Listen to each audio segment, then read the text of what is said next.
Here we go, ladies and gentlemen, boys and girls, children of all ages. Welcome to the first episode of the Sporting Updates podcast. I'm your host, Sam Fonseca, at Sam Fonseca with 2 A's on Twitter, and I am joined today by my good friend Steph. How are you, Steph?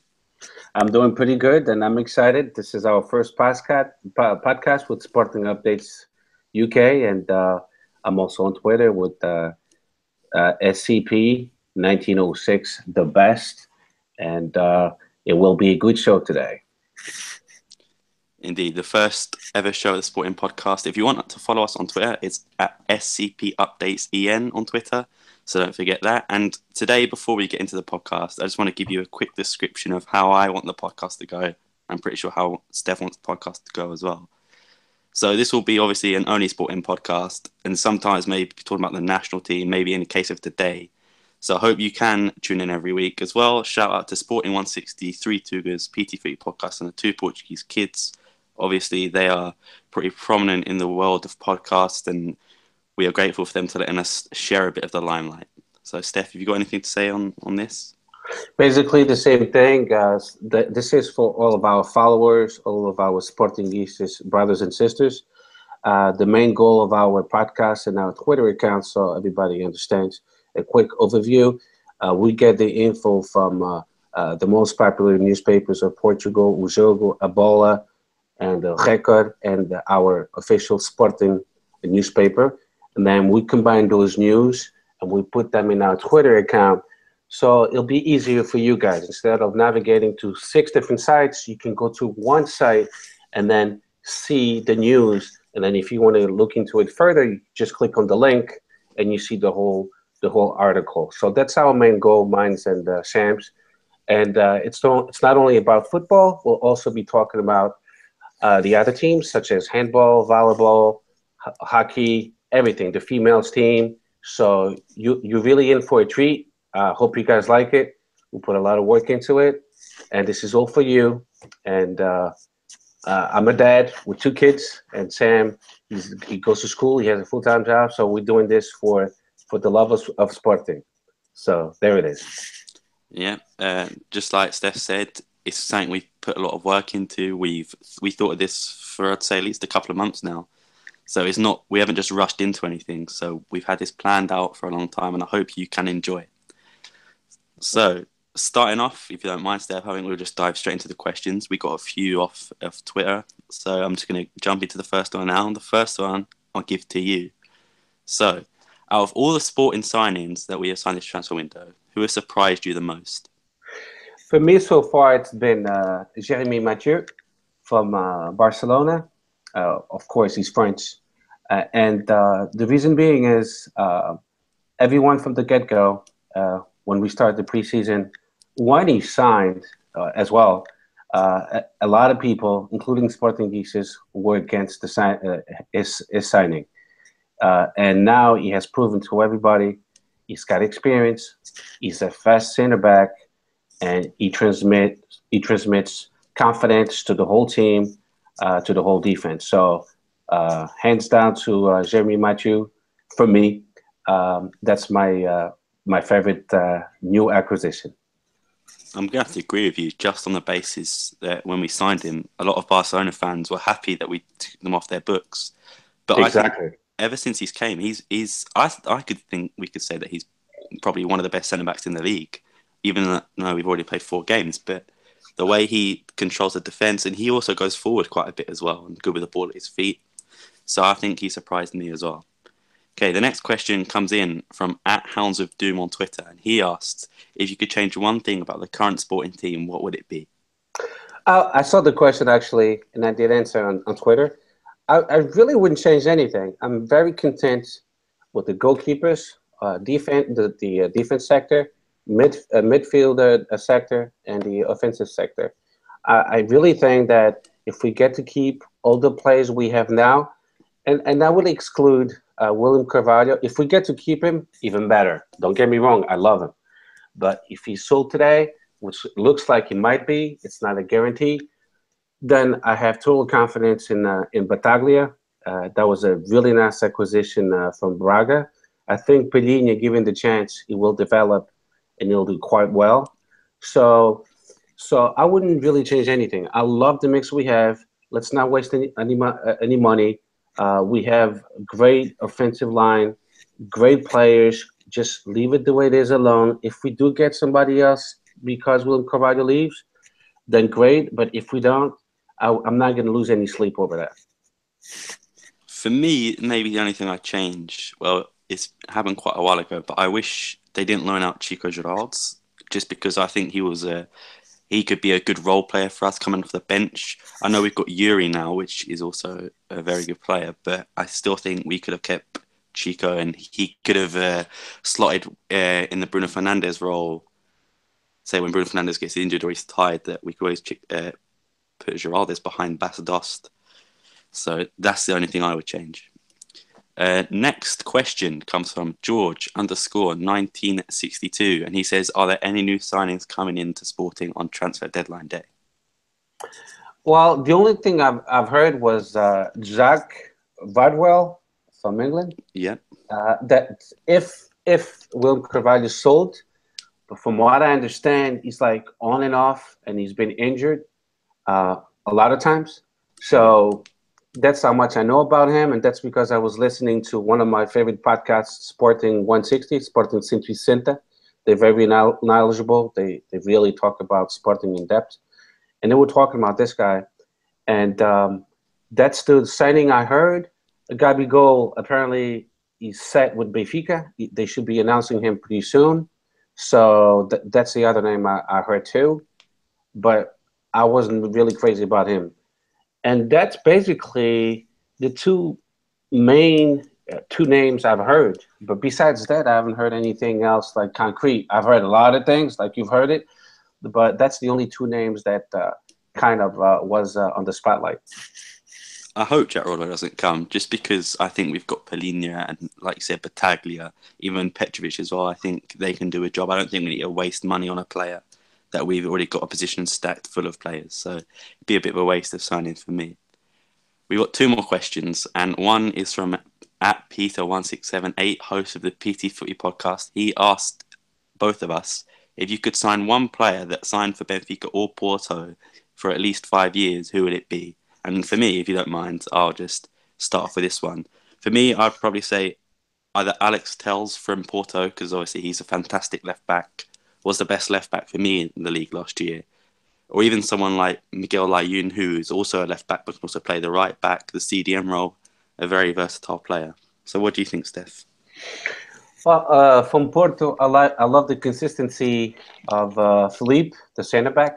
But I'm content with the ones we have. But that would be for, let's say, for season 2018-19, I would sign Felipe. And from Benfica, even though he's getting older, I like Jonas. I think Jonas, he's a very successful and smart forward. So that would be my two choices. So the last question is actually myself, and I actually wanted to ask you this. And I was going to ask you, what do you think about Bas Dost's recent performances in the league? Well, Bas Dost is getting to know his teammates. It changed quite a bit. We from the starting 11 from last year, we have 6 new faces. But he's doing great. He will score a lot of goals. I have no doubts about that. But the Portuguese league, the other teams, the other coaches already know him, so they mark him better now. And that's why I think the key difference is that the other teams, they already know him. So, but there's no doubt in my mind that he will score over 30 goals this year again, and he'll get it going. He's doing well anyway, so he's pressuring well. Being a forward is not only about scoring goals; it's also defending, helping your midfielders, and he's doing all the necessary stuff. He was called by the national team, so, and I hope he plays well for his national team. So I have total confidence on Bas Dost. I'd have to agree with you, and also the fact that I think we've brought in players such as Acuna, who, unlike Bruno Cesar and Joel Campbell, he's got a wicked left foot he's a good shooter and also he's a good crosser, and he doesn't need to always cross the ball in. He's got good technical ability. So I think now we've got wingers that are very capable of making their own runs and shooting and crossing whenever they feel like it. That Bas Dost doesn't get as much of a supply that he used to get from Bruno Cesar, Joel Campbell or Markovic. So maybe we will see him get a less of a goal tally, but I still think the team as a whole will pick up the rest of those goals. Like we've seen from Gelson Martins, he's already got 3 goals in four games in the Liga NOS, and Bruno Fernandes as well. I believe he's got 3 in 3 and 4 as well. So it's not like Bastos isn't scoring and no one else is picking up the slack. I think the whole team is performing really well. Okay, so now on to the Estoril game, the 2-1 win against Estoril, which Bruno Fernandes and Gelson both scored, and in which over 45,000 people watched this game at the Alvalade. So respect to all the people that went to watch that game. The lineup is as followed: Rui Patricio, Cristiano Piccini, El Patron, Sebastian Coates, Jerry Mateu, Fabio Coentrao, Rodrigo Battaglia, Bruno Fernandes, Marcos Acuna, Alan Ruiz, Gelson Martins, and Bastos. So, Steph, what did you think of the game? Well, I thought the game that we played on George Jesus user tactic of 4-4-2, which personally that's my favorite tactic. The game, the first half, we dominated.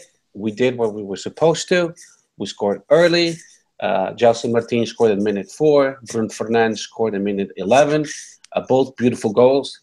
Hands down to Bruno Fernandes. I didn't even know he was that good with direct kicks. That was a surprise to me. That's even better. He's got the whole package. That kid, he's only 21, so I'm expecting good things from him. And so far, so good. I know the Sampdoria fans from Italy, they're kicking themselves a little bit because paying 8.5 million was a bargain. So thank you to Italy, to Sampdoria. He's such a fantastic player. He's for 8.5 million as well. I said yesterday that he's the Portuguese version of Marcos Asensio. Just the goals he's been scoring, the way he provides, just a fantastic player for only 8.5 million. Fantastic. So the first half we dominated. We did what we were supposed to. The second half we gave basically, and it's very typical of the Portuguese team, and not only the Sporting, even the other teams. It's kind of the same. I don't know if it's a cultural thing, but the second half we let Estoril back in the game, believe in it, and we towards the end we really got in trouble. But also, let's keep in mind that in the last 21 days, Sporting played 6 games, and the final result was amazing: 5 victories and 1 tie. I'm including the Steaua Bucharest games as well, of course, and then all the flying back and forth to Romania, all the traveling north and south of Portugal. It really gets exhausting, and I will give the players and the coaching staff a break. Me as a fan, I totally understand why they looked a little bit beat up in the second half of Estoril. And Estoril, the only thing they had to do the whole week is prepare for the game. They had the whole week to prepare for the game, and we didn't. So I think that was a key factor of why the second half we saw our team tired, exhausted. I believe Jose Jesus in one of the flash interviews said 5 of his players were asking to be subbed, and he was kind of ignoring them because, of course, he only has 3 subs. So he was kind of ignoring them a little bit because he just couldn't fulfill their needs of subbing everybody. But besides that, hands down, and to the VAR, the video arbitro, referee, they 2 amazing calls. And I was watching the game live. The goal of Bastos that was canceled, I didn't see the offside at all. The play was so fast, and the VAR caught it. Yeah, he called the referee on the pitch, and within 10 to 15 seconds, it was resolved. So that was really fast, and it was a good call. And then following that, the Estoril goal, again, I didn't see it, and most people didn't see it because I saw on Twitter the comments because the play was so fast. And then again, good call by the VAR, calling the referee on the pitch, and again they canceled the goal. And hands down to VAR. For those skepticals about VAR, VAR will work. You have to give it some time. It's just like when an airplane was first invented in the car. Everyone was skeptical about it, but now everyone is flying and using a car. So VAR, it's baby steps. Be patient. and then after that, we will see some amazing things from VAR. But besides that, about the game, we deserve to win no matter what. But we have to stop uh, giving up so early. We have to be more like the English. They go 1, 2, 3, 4, 5, 6 goals. Let's go for more goals. Don't. But I think the key factor was the team was exhausted from all the traveling back and forth and the 6 games in 21 days. Yeah, and for me as well, I thought we did, like you said, we dominated the first half. The second half, obviously, due to travel, we did get a bit complacent. But not taking anything away from Estoril, what a fantastic goal they scored. Just unbelievable first time strike. And it was something that, like, you saw him about to hit it, he's like, oh, it's going to go so far over. And how it just went top corner was just amazing. And it really put us under pressure. I know I was quite scared for what would happen. And then, like you said, Estoril scored an offside goal, which only my dad did see. He called the offside, but I thought it wasn't. So I'm glad that the VAR did correct that decision. In the game, also we saw Bruno Cesar coming trout nasty fall in the opening 20 minutes. I hope he is all fit. He is supposed to be playing with Portugal today. Petrovic came for Alan Ruiz. Alan Ruiz, I didn't think had the best of games. So I'm glad to see Petrovic get an opportunity. And then also the last sub that was made was Yuri Medeiros for Acuna. Acuna played pretty well in my opinion. Yuri, I really want to see him get more game time. But when you've got Gelson and Acuna playing as well as they have, it's hard for him to even get a sniff of the game. And give me a second while I scroll down. The thing about the sporting team in general, I think they all have such good chemistry with each other. They all look like they get on so well, and that really shows on the pitch, especially when you think of the front four with Gelson, Acuna, Bruno Fernandes, and Bastos. They all play so well off each other that when you see them play, it's just fantastic. And I do think we have the best attack in the league so far. When you look at other teams, they don't have they might have a good striker or a good winger, but they don't have the combination of all of them. So for me, I think Sporting have impressed very much in every game. And just like I was mentioned to you before, there's this thing I want to try out, and it's the ratings out of 10 of the starting 11. So basically, guys, I'll read out the players that played. I'll ask Steph to give a rating out of 10 and why, and I'll also give a rating out of 10 and why. So, Steph, starting off, Rui Patricio, what would you give him out of 10? From a scale 1 to 10? Yeah, 10 being the best, 1 being the worst. Okay, so basically, Rui Patricio is very solid. He's a goalkeeper that's been with Sporting since the get-go.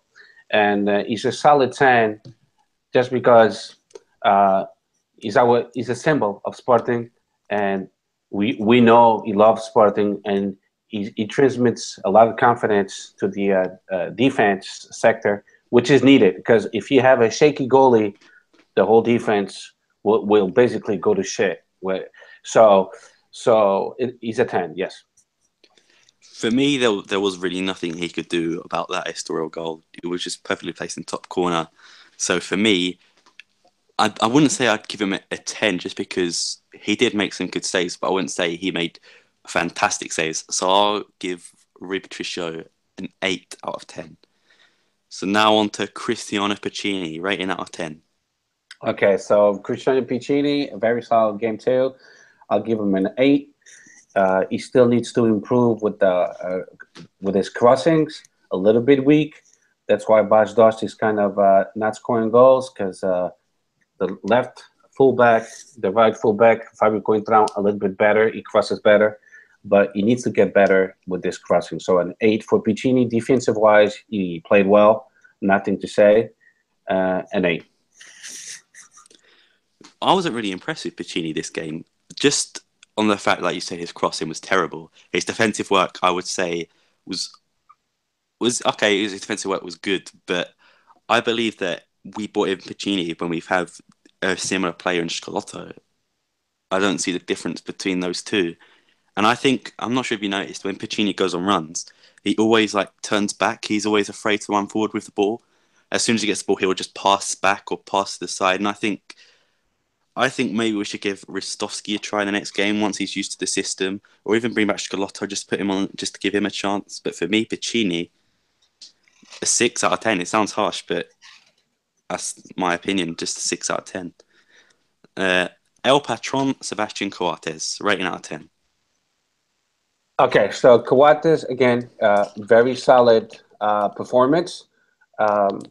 Again, he's shown why he's a top player, top-notch player. That's why he was called for the Uruguay national team. I'll give him an 8, very solid 8, very solid performance. That goal from Evangelista at minute 85, if we pressured a little bit more, it could have been avoided. And a solid 8. But going back to Piccini, Schelotto, the reason why JJ kind of put him aside, I don't know if you remember, last year they had several arguments. And I think it's more of a personal thing than anything else. I think that it's a JJ thing more than the quality of the player, because Schelotto, like you said, is very similar to Piccini, but they had a lot of altercations between them, Schelotto and Jorge Jesus. And I think that's why he put him aside, because he said, nah, I don't want to put up with this bullshit, so I don't want to count on him. That's what I think. That's fair enough, I guess. But like I said, I would like to see Ristovski be given a chance after we just signed him. I believe from what all the fans that the Croatian team he came from, which I really can't remember the name at the moment, just said he was a fantastic player for them. So I'm looking forward to seeing him. Now we go on to... Me too, by the way. Me too. I want to see Vitovsky play because we paid quite a bit for him. And I heard he's a good player too, so I can't wait to see him play. Go ahead. The surprising signing, Jeremy Mateu. What is your rating out of 10 for him? Well, I got to give him a 10. And I think the whole season I'll give him a 10. Just kidding. But I'll give him a 10 because you could see the experience he brings to the team. People are just amazed of how fast he is for such a tall guy. What is he, 6'4", something like that?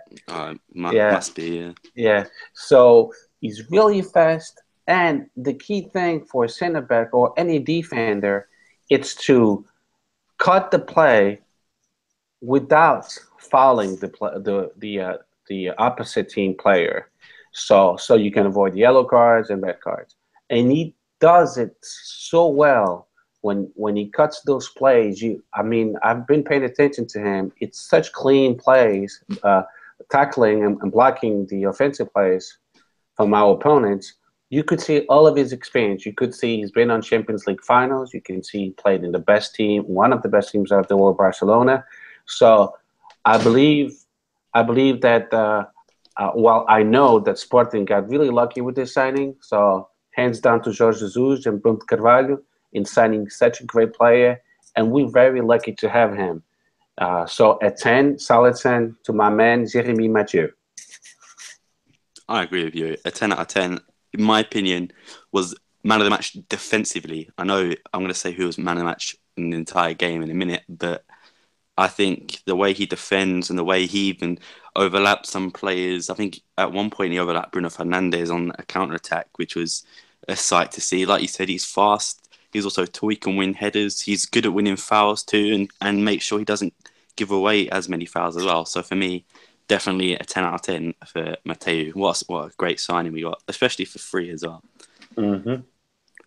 Fabio Coentrao, rating out of 10. Okay, so Fabio Coentrao, I'll have to give him a 7, just because he seems like physically he's not at 100%.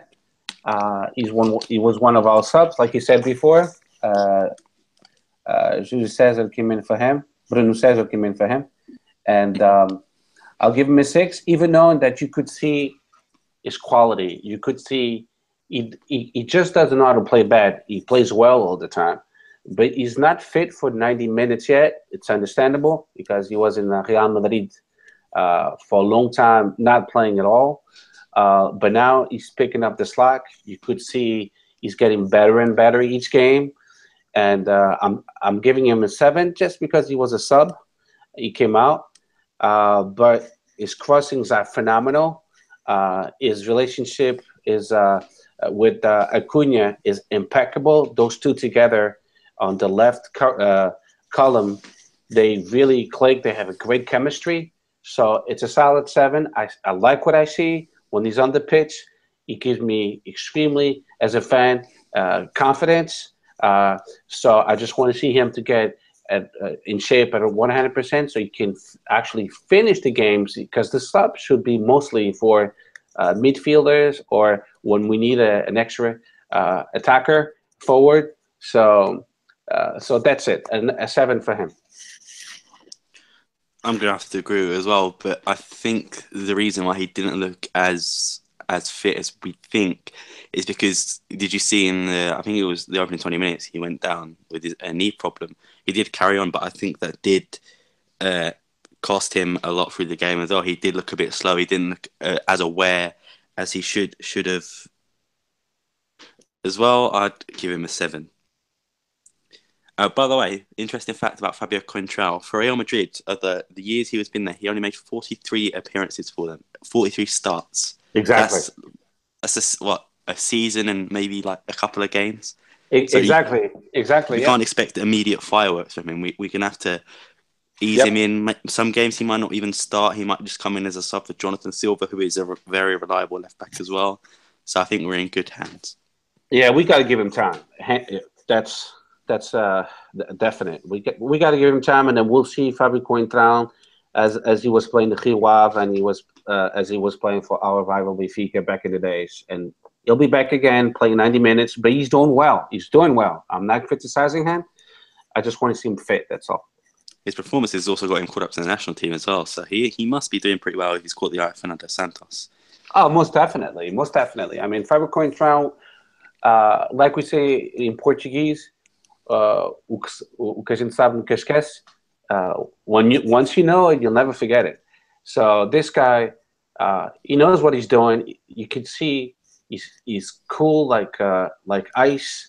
He knows how to play in pressuring situations, and we're going to see awesome things about Fabio Coentrão. Great crosses to Bas Dost or Doumbia or Alain Ruiz or any forward that we have. So to all the Sporting fans, don't worry about Fabio Coentrão. We'll be on point anytime soon. He's doing well. I have to agree. So now on to Rodrigo Battaglia. Okay, so my man is replacing basically. He's filling in some big shoes. William Carvalho, one of everybody's favorite, seems to be on his way out. So far, I just looked at my phone. There's nothing yet. It looks like West Ham gave up on William Carvalho, but Monaco now is in the scene. But Battaglia is doing phenomenal for replacing such a huge class world player like William Carvalho. It's not easy, and he's really really good pressuring. He lacks a little bit of skills initiating plays, going forward. William Carvalho had a better vision, and Battaglia needs to work on that. He's a young player, so he has a lot of time to develop. But that's the only weakness I see on Battaglia. It's William Carvalho was capable of seeing things a mile away, and bang, here comes the cross, and he will pass the ball. So Battaglia is really good in defensive-wise, pressuring, in getting the ball. But when it's to link the midfield to the attack, he lacks a little bit of those skills. But I think with time, he'll get better because JJ is a great coach, and he'll teach him how to do it. Right now, 10 for him? No, and I'll give him an 8. Yeah, I forgot to say that. I'm going to agree with you as well, an 8 out of 10, just because, like you said, he's not going to be as good as William Carvalho is yet. We'll give him time, and I think he will be. But like you said, big shoes to fill. Oof. Hopefully, he can continue to fill those shoes if William does leave, which we'll get on a bit later on in the episode. But for me, 8 out of 10, good player. The only thing I wish I'd asked more of him is that sometimes when I see him open, like maybe for a shot and like the edge of the box, I feel like he's a bit scared to do. I know he scored against Bucharest, but when I went to watch the game live at the Alvalade, there's so many times everyone was telling him to shoot and he'd just pass out or he'd dribble and lose the ball. So from him, I wish he could just shoot the ball more when there is a clear opportunity. Bruno Fernandes, out of 10. Oh, my man, Bruno Fernandes. What an acquisition. What can I say about this young man, 21 years old, a blessing from the skies. I don't know how we pull it off. I don't know. And up to today's date, I still tell my father, my father, he is back in Portugal. He retired a month ago and moved back to Port Shopland. And we're talking about Bruno Fernandes, and I still don't get it how we got him from Sampdoria. But you know what? Good. It means that our scouting department is doing their job, and JJ, by giving the blessing, that was excellent. And Bruno Carvalho making the deal was even better. And at 8.5 million, again, I've said it before, it was a bargain. But his performance is how he pressures, his skill level, how he shoots the ball, how he gets everybody involved. I could tell you he's the new patron in the midfield. If Adrian Silva leaves, which I hope he doesn't, because that Adrian Silva is a player I really like very much, and he could play number 6 as well, or he could play number 8. But so far, if he leaves and we have Bruno Fernandes taking over, I will be very happy.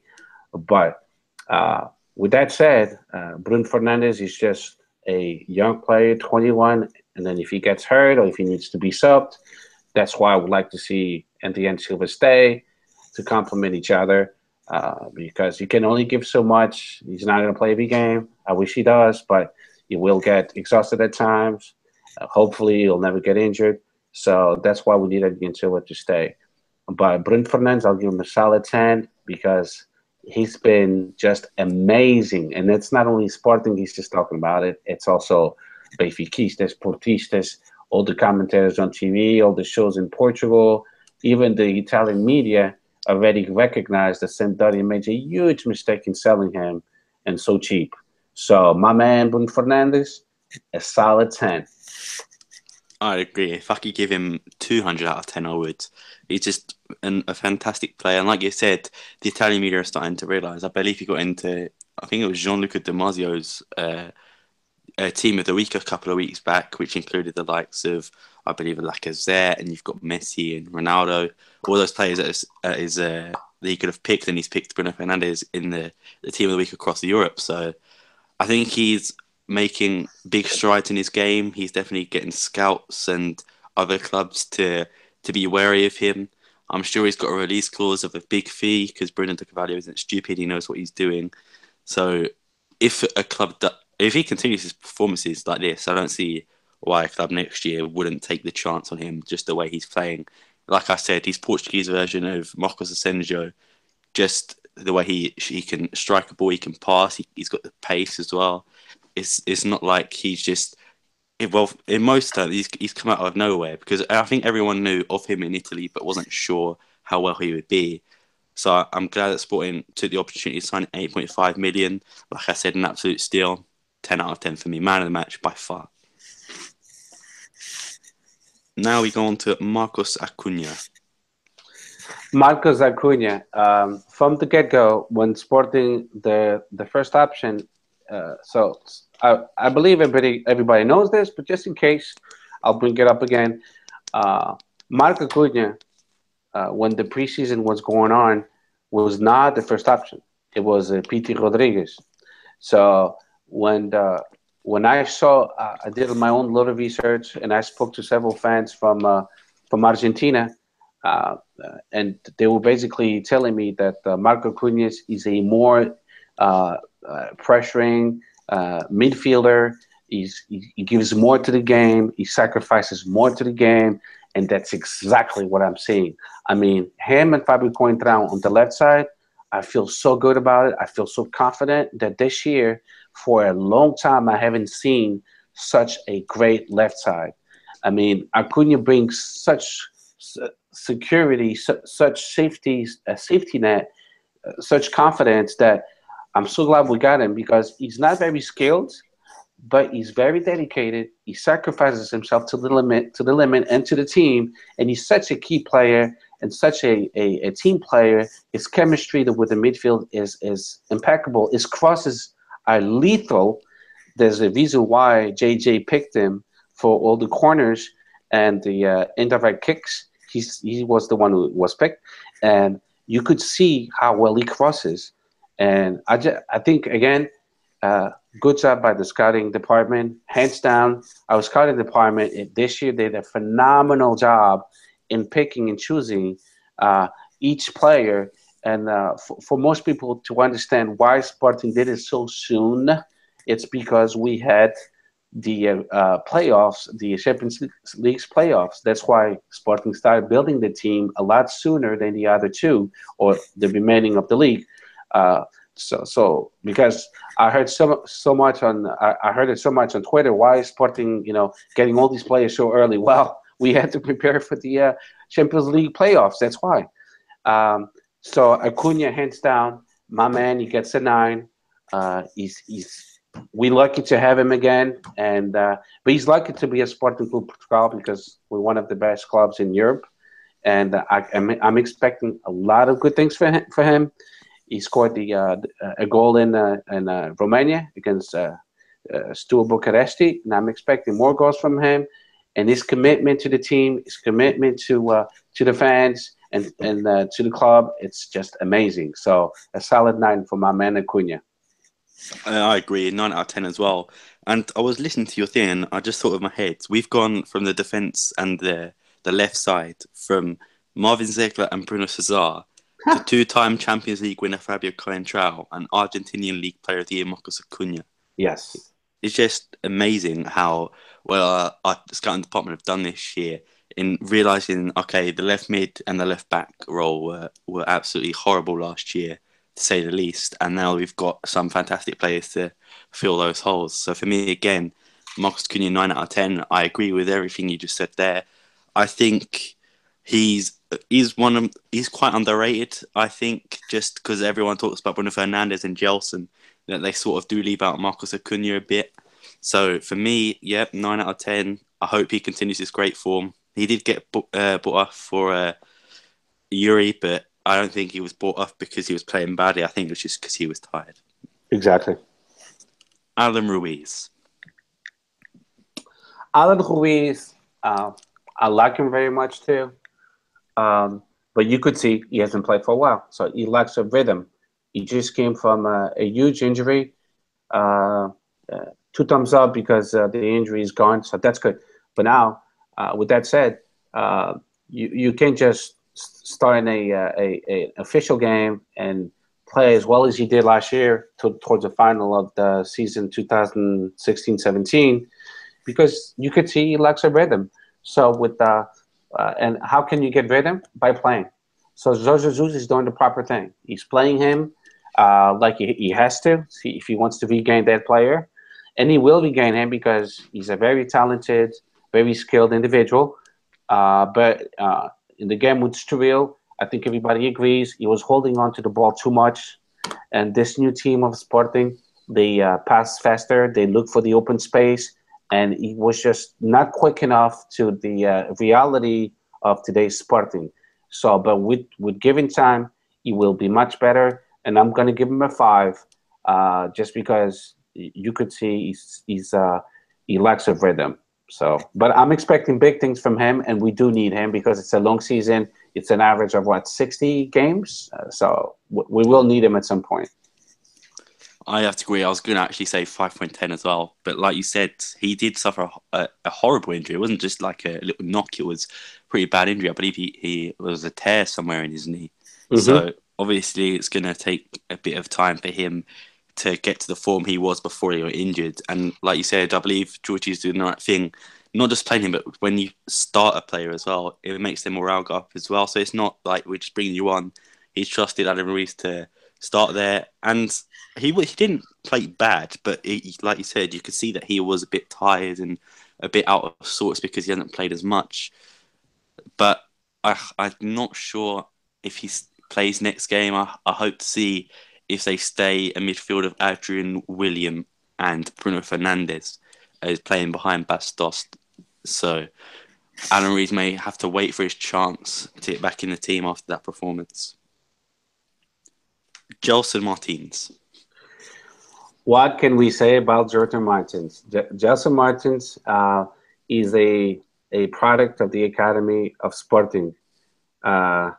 He breeds Sporting is one of our diamonds, and we're lucky that it looks like, and I really hope so, because the market's not closed yet, that he's going to stay with us one more year. And hands down to JJ and Bruno Carvalho for not giving into selling him or Estado Sporting, because they have also their say. But he's at 10 or 12 or 20 or 30 or 50. There's no scale for my man, Gelson Martins. He's the most explosive, exciting player in our league. I've heard this from our rivals, Sportistas, Benfiquistas, friends of mine, personal friends of mine, and they've said the same thing. And in the game against Estoril, they couldn't contain him. He's just so explosive, so fast, so creative. His skill level is way above average. So I'm expecting even more things from him. I don't know if I could say that because he's already doing quite well. But him and Bas Dost, they complete each other. He's going to give a lot of assists to Bas Dost, or even to Alan Ruiz or Jason Dalla if he gets to play. All the strikers, Doumbia, they will score a lot of goals thanks to his creativity. And my man Gelson Martins, like I said, he's at 20. I know there's no such scale. You said 1 to 10, but to me, it's a 20. Yeah, I'd have to give him a 20 as well. No, I'll give him a 9 out of 10 for me. Like you said, we've got an absolute product, a youth product of a player. He breathes Sporting, he loves Sporting, and I think I can see him honestly in a couple of years playing for Barcelona or Real Madrid. That's how good Gelson Martins is, and I think he's still got a lot of time to grow as well. I reckon the sky's the limit for him. Ballon d'Or winner, maybe. Like I said, Barcelona, Madrid, even clubs like Chelsea. I know Liverpool were after him last season, but they ended up going with Salah. So it's only a matter of time to see Gelson get a big club. And also, someone hopefully has to pay his release clause, because I know Bruno to play when George Jesus won't let him go for just peanuts. They're going to make sure they get every single penny out of Gelson Martins. Maybe they might eat the release clause higher. But Gelson 9 out of 10. Yeah, but my man, I'm just gonna add one more thing. Go on. The reason why he's so great, it's not because of only of his skill level as far as a offensive player, but also going back and helping out the defense. He's the complete package. He never gives up. He always goes back. He doesn't let his fame get to his head. If you look at Gelson Martins, the way he played since day one in the A squad, Sporting A squad, he's been playing the same way. He always sacrificed himself, always go back and helping out the defense, always helping out Piccini in this case. Okay, so that's why he's such an important player for Sporting, and he will be sold eventually for lots and lots of money. I think his what is it? His release fee now 60 million or 100? 60, I believe. I think it was 60. I think you could be right, but I'm not sure. I think it's 100 because I think he was given a bonus of 1.5 million, and that put him up to 100 millions. But it's either 60 or 100. But he'll be sold for a lot of money. But he's the complete package. Just look at him. I mean, I've taken my time to focus on certain players when I watch the games. And this guy, he constantly goes back to defense, helping out Piccini. He's always concerned about the defense. And that's what coaches love. They love to see the sacrifice, the how much they give to the whole team, and he's got that. He's got the charisma. So Jesse Martinez is one of my favorite players too. I mean, I love all Sporting players. It's obvious, but yeah, that kid is so young with full of potential, and we're just very lucky to have him. And the Portuguese league is very lucky to have him too. When he goes to south and north of Portugal, Madeira, Açores, they get to see such a talent, such a good player. So that's Liga NOS is lucky to have him too. So it's not only Sporting. Yeah, I agree. Especially 3 goals in 4 Liga NOS games is just a fantastic record, even for a striker, but for a right winger to have that as well is just absolutely fantastic. And now on to the final player, my main man, Bastos. What you got to give Bastos out of 10? Okay, so Bastos, definitely, I'm going to give him an 8. He just needs, in my perspective of things, he's doing all the right little things. A player, when you play a specific position, in case of Bastos, he's a striker, so he has to score goals. That's his main function. But then, if he doesn't score goals, then you have to look at the whole whole game, at the whole 90 minutes, and you say, let me look at his performance by detail. And then that's where Goal Point does a good job. They actually target every pass, everything. So Goal Point on Twitter, they do an excellent job with that. But with Bastos in this game, he came back to help out the midfield. He was pressuring. He's becoming a little bit like Slimani, not quite there yet, but because he's such a big man. So sometimes for him it's kind of difficult. But you could see that JJ has changed his mentality. So now you could see Bastos doing all the little things, pressuring the opponent's defense, and like he should be. And the only thing I will say negative, which is not negative, it's because he can develop on that. It's when he's given a chance to score, he's got to score. So I would say 8 out of 10, he has to score. If he's given 10 chances, he's got to score 8 times. If he wants to be one of those top players of Europe, which he already is anyway, but he's a little bit, below form. But a few more games, he's going to be right on track. But I'm going to give him an 8.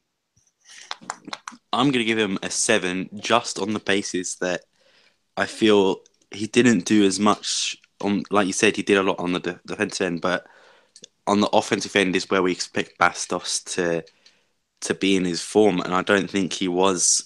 He has been that for quite a few games. I know he played well against Bucharest, but I feel like he's struggled in Liga NOS a bit since the new arrivals. But like I said earlier on in the episode, it's not like we're dropping points because of Bastos. It's that people are picking up Bastos, they're even taking goals away from him. Just, I don't know, so it's hard for Bastos to actually get goals.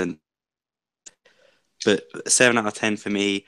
I wouldn't say he had a bad game, but I expect to see a bit more from him on the offensive end in the next couple of Liga NOS games. Quickly as well, that's the end of the Estoril part of the episode. I just remembered something that I would like to ask your opinion on, Steph. Champions League group that Sporting have got, Group H, Barcelona, Juventus, and Olympiacos. What are your thoughts and what are your expectations for us? Okay, so my thoughts is it's a very difficult group. Let's not fool ourselves. I mean, you're talking about Juventus. They were just in the final against Real Madrid. They lost badly, but that's a team that's always competing for the Champions League. And you're talking about Barcelona. I don't even have to talk much about Barcelona. It's they rank number 2, or best teams, one of the best players of the world, Messi. You kidding me? So we're gonna have a difficult time, playing against them. But if we play what we know, if we play consistently, if we don't make a lot of mistakes, which is crucial for these games of the Champions League, Olympiacos, it's also a very solid team. Well, that's why they are in the Champions League. They're not a bullshit team either, so don't be fooled because they have a good team as well. So, but I think my expectations are to finish second, But for that, we have to win our games at home. If we win our games at home against Juventus, Barcelona, and Olympiacos, then we'll have a shot. Or if we win against Olympiacos at home and then tie the other two games and tie away, we still have a shot. But it has to be a combination of very consistent games, and then we'll have a shot. And then the least of the least of the least of the least I would expect it's finish third, so then we can go to Liga Europa. But I'm very confident that we could finish second. We could surprise the European Champions League if we play to the full capacity that we can with the team we have now in place, with the experience that we have in place.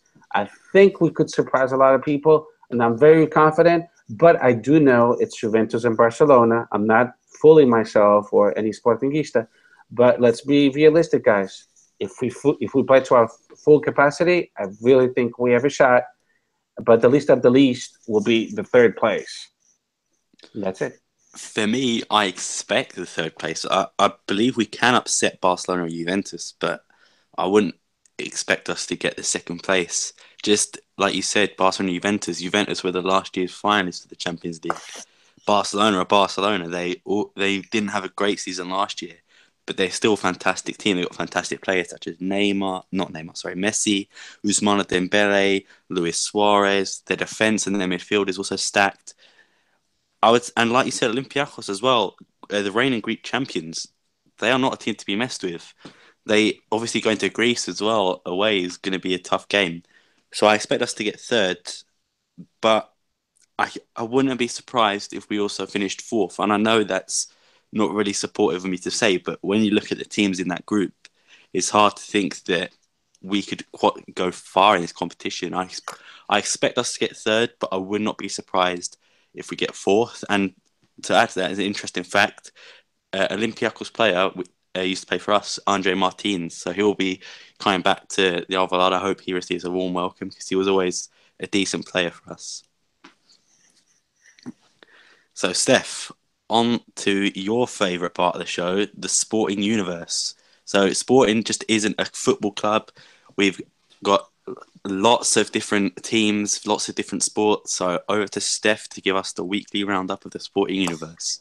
Okay, so here we go. So let me pull out my notes. Okay, so I'm going to start with the under-19 juniors. We won 2-0 against Naval. So we are in first place of the South Division. So people know this. They break it down into two divisions, North and South. So Sporting is in first place. For the under-19 juveniles, Sporting won 6-0 against Sporting de Pombal. It's in Section C, Serie C. They break it down into 4 different groups. So it's Group C. We're also in first place. Then the under 15, which is Iniciados, the first game of the season, Sporting won 4-0 against one of our rivals from Lisbon, Belenenses, also in first place. So our Sporting B kind of disappointed with them a little bit because they were up 2-0 against União de Madeira in Madeira. Both goals from Rafael Leão at minute 9 and minute 35. And then, like Sporting, our A squad, we gave them the game. And here they come back and they tied the game at minute 54 and 67. So we gave up a 2-goal lead, and Sporting B got out of Madeira with 1 point, which it could have been easily 3 points. So the final score was 2-2. So now some disappointing scores. I know the Sporting fans will not like me saying this, but I'll have to bring it up. The handball team, we lost the Super Cup against ABC, 21-26.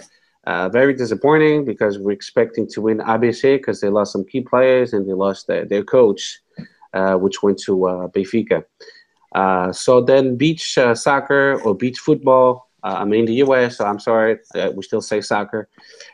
We lost in penalty kicks against Braga. So Bragas are the new champions of Portugal. Last year was Sporting, and this year we gave it to Braga. We had a lead of 4-1, and then within 7 minutes of there's 3 periods in the beach soccer, and we gave up 3 goals. They tied, and then we went to penalty kicks, overtime, and then penalty kicks. Um, Hands down to Marta Onofre. She got the bronze medal for pole vault in Taipei, Taiwan, for the World University competition. So, good job, Marta. Volleyball is back, and we have a great team put together. So I can wait because it was only the big name in volleyball was only Benfica. So now Benfica has Sporting, and of course one of the good teams it's Fonte Bastardos and also Sporting Espinho. So it should be an exciting volleyball league. Our ladies, they almost accomplished what we all wanted in the qualifier of the Champions League group, but we fell short. And but I did watch 2 games, all 90 minutes in Sporting TV. And I gotta tell you, we have a great team, great team. But on the 22nd of August, we lost against Bleak Kazigork from Kazakhstan, 2-1. We didn't deserve to lose the game. The least we should have gotten was a tie, but we did lose it, and because of that loss, we didn't qualify. But I'll go on with the other scores. On the 25th, we played against MTK Hungary, and we won 2-0. On the 28th of August, we basically killed them. The team from Ashvalia from Kosovo, and that was the final game. We finished second in our group, and then that was not good enough. It was 10 groups, and the first of each group would go through the group stage of the Champions League, and the best second of all the groups would go as well. So just one best second. So we finished as one of the 5th best seconds. So it was not good enough. But I'm expecting a great performance by our ladies because they have an awesome team. They've acquired a U.S. player, which is my favorite, Carlin Baldwin. She has a lot of experience. She came from the University of Tennessee. So I'm expecting good things from her. We have a player from Costa Rica, Villegas, also brings a lot of experience. We acquired Anna Leite. She's been doing phenomenal. She came from Germany. And then we basically kept all the key players in our team, Solange, Patricia, Inez, one of our up-and-coming goalkeepers. So I'm expecting a lot of good things from our female ladies team. And then let me see, futsal, a domestic cup in Portimão. We won against the team that crushed us in the final of the futsal Champions League. We won 4-3, so that was a very tasteful victory. But the next day, we had a little bit of bad luck. We lost against Barcelona 4-3.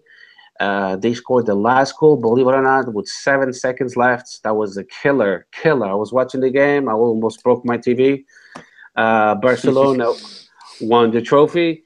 But I'm expecting great things from the futsal sector team because they are an amazing team. We have acquired 2 amazing players. Divanai, which already had played for Sporting, Brazilian. He's just an awesome player. And Cardinal, I know he had some altercations with Sporting in the past, but he's a good signing too. He has a lot of experience and has won a lot of things in Spain, so he brings a lot of experience. So I'm expecting good things for him. But so with that said, let me go on. And last but not least, what's coming up this weekend? We have on Sunday, we have so just to finish with this, Sunday we have here we go. Saturday, the 2nd of September at 2:30 p.m. in Portugal, we have a Sporting Benfica for the Super Cup of Portugal. So meaning that the Sporting was the champion of Portugal, Benfica won the Taça Portugal.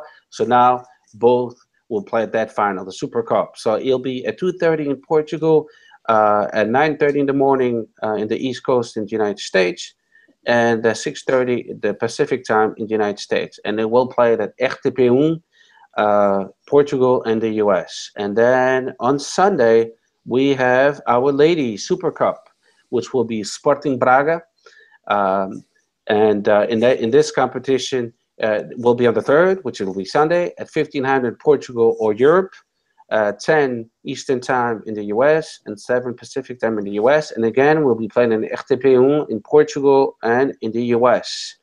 And we already have the schedule. I'm done with the uh, Sporting Universe.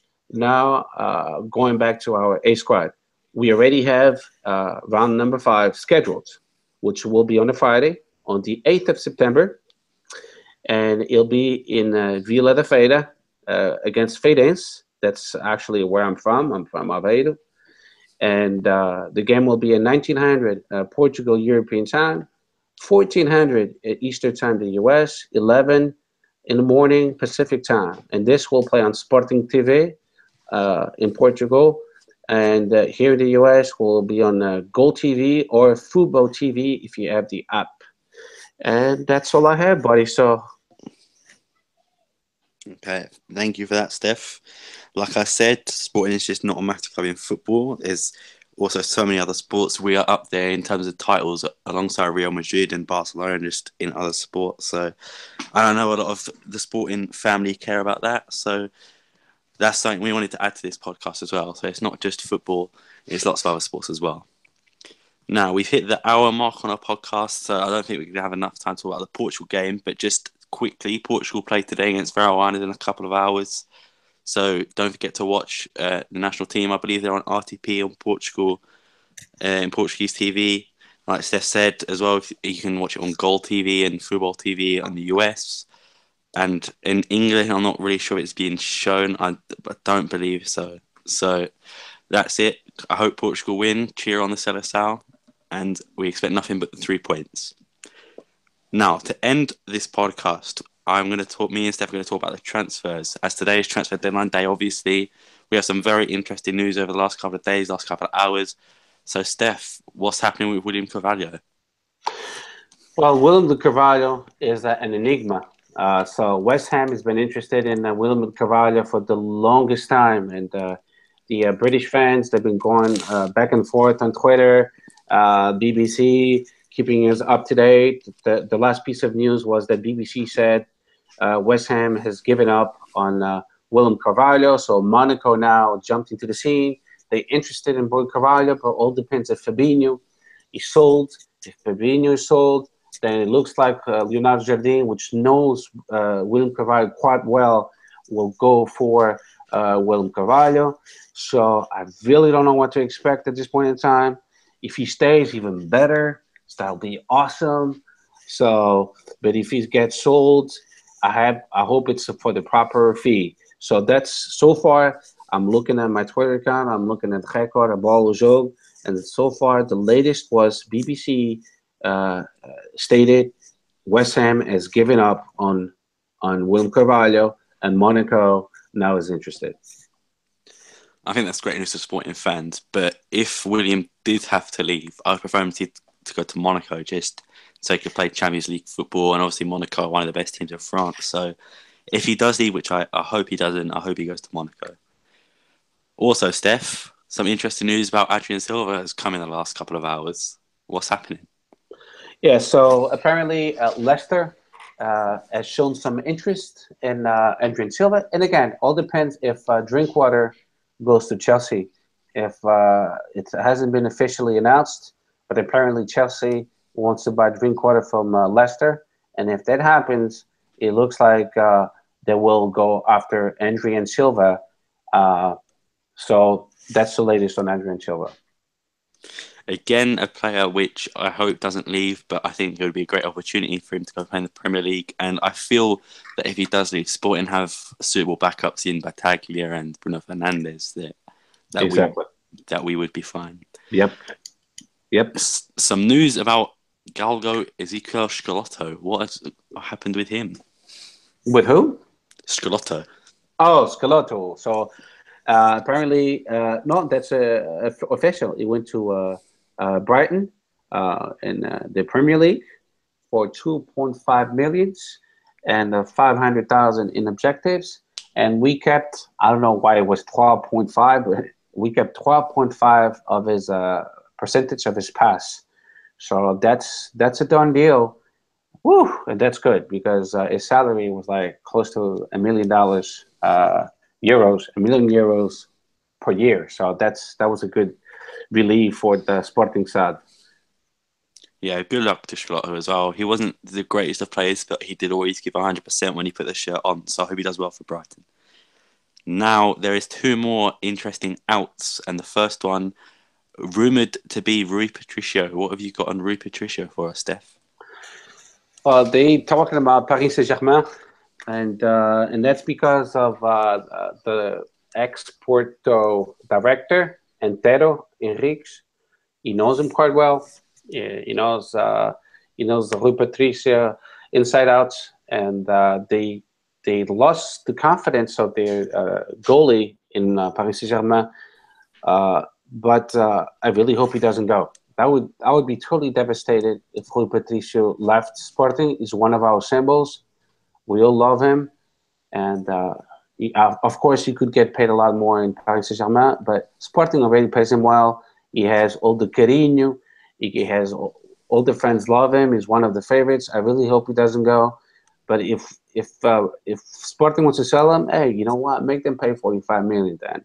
If he goes for 45 million, then there's nothing we can say. But I heard that BDC, Bruno Carvalho, would negotiate him for 30 millions.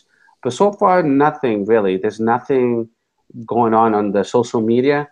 It was just maybe they interested, but that's it. So far, really nothing. I heard Naples also interested in Rui Patricio, but that would be only if Pep Reina would be sold, which he was not.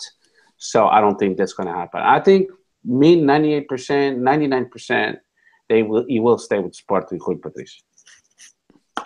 Yeah, that's one of all the names we mentioned that if he were to leave, that I think would be a massive, massive error of judgment. I know he's got a release clause, and if they pay it, there's nothing we can do. But if you think about it this way, if Patricio leaves, Salin comes in. Salin is a good goalkeeper. But what if Salin gets injured? We're left with Azbajag and Pedro Silva. To not disrespect them, they're not even fit enough to lace Rui Patricio's, or should I say, to put on Rui Patricio's gloves. So, I hope Rui Patricio stays. I hope that news is just all fake. So, stay, and hopefully, it would make sense for him, and I prefer him to win a title this year if we do win and then leave, so he can say he's done everything he could for Portugal. He's in Portugal, so he won the Euros. He's won the league with Sporting. He's won Taça de Portugal. So if he can leave after that and saying because he has nothing more to do, then I totally understand that. So hopefully he stays for another season. And finally, the last out is Marvin Zegler. What is the news on Marvin Zegler? So Marvin Zegler, he has joined Marco Silva at Watford. So for $3 million, he's gone. He signed with them. He passed the physical assessment. He was officially announced. So good luck to him, and that's a good signing for Watford. And let's just say I'm not going to miss him at all. Yeah, me neither. Like I said, good luck to him. I will always support a player who puts on that Sporting shirt, but he was not very good. And to be fair to Bruno de Carvalho, we bought him for 700,000, and we sold him for what? Would you say 3 million? So a great piece of business there. And then the last transfer that I know of, and this should be the last thing to wrap up the episode, is Andre Pinto leaving on loan. What is the situation there? Okay, so apparently he's not happy because he's not playing. He's not getting minutes. So he's pressuring Sporting to loan him.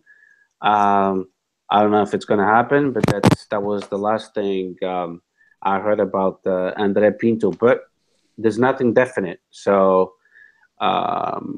just one quick thing. Peligna, Lyon from France, they offered 10 million, which was rejected. Yeah. Justin Dollar, they were talking about a possible loan, but they said no, he will stay with the A squad and play for the B team. Eldon went to Vitória de Guimarães on a loan. And there's a couple more, and then that's it. And then Thembinha, he joined João de Deus in India. He was sold actually, and we kept 50% of his pass. And then last but not least, we have Focobo. He was also loaned to Real of second Portuguese division. Good luck to him, and that's all I have. Yep. Good luck to all the players that have left on loan or full transfer. I hope you impress your new clubs and carry Sporting with you wherever you go. So with that, that is the end of the first episode of the Sporting Updates podcast. We appreciate you all for tuning in. And if you do any feedback, let us know. There probably will not be an episode next week as it's just the Portugal game next week. But if there are any interesting developments, you will find them all on the Twitter page at SCP Updates EN. Or you can follow me or Steph on Twitter at Sam Fonseca, that's FONSECAA, or at SCP The Best 1906. We have really appreciated you for all tuning in. We love doing this. So if you do have any feedback, like I said, let us know. Don't forget to subscribe to the link on YouTube. Follow us on Twitter. And that's it. See ya. See you later, guys. Thank you for listening.